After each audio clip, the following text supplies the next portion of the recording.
Selamat pagi saudara, kembali lagi bersama saya Pak Darmanegara di acara Festival Subvensi TV. Saudara, berita pertama datang dari dalam negeri. Terlibat kasus korupsi Syahrul Yassin Limpo atau SYL, pakar hukum pidana menilai mantan Nasdem berisiko mendapat sanksi jika terbukti. Mantan Menteri Pertanian Syahrul Yassin Limpo ditetapkan sebagai tersangka kasus korupsi dan pungli ASN di Kementerian Pertanian atau Kementan. Baru-baru ini, Komisi Pemberantasan Korupsi atau KPK menemukan sejumlah dana yang berasal dari Syahrul Yassin Limpo yang ditujukan untuk Partai Nasdem. Wakil KPK Alexander Marwata mengatakan, rangkaian barang bukti terkait temuan itu masih didalami. Partai Nasdem pun akan bicara soal korupsi yang mengintai namanya.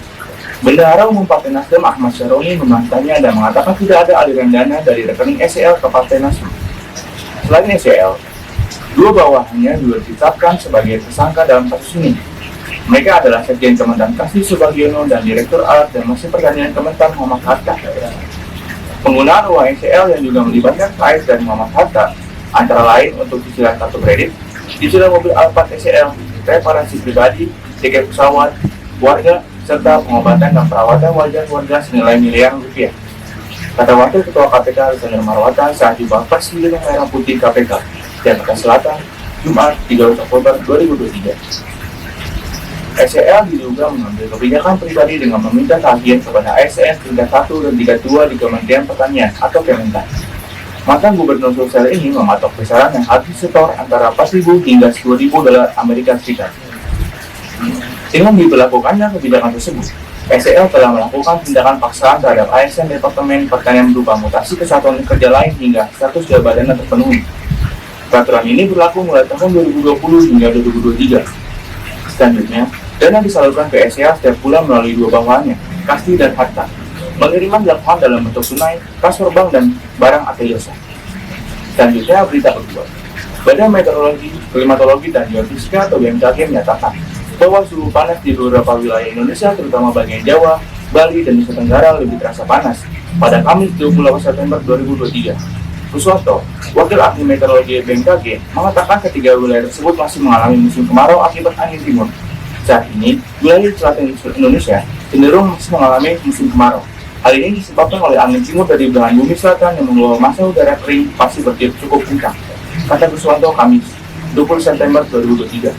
Tak hanya itu, lanjut Kuswanto, Sakit El Nino dan iode positif juga menurunkan kemungkinan terbentuknya awan hujan.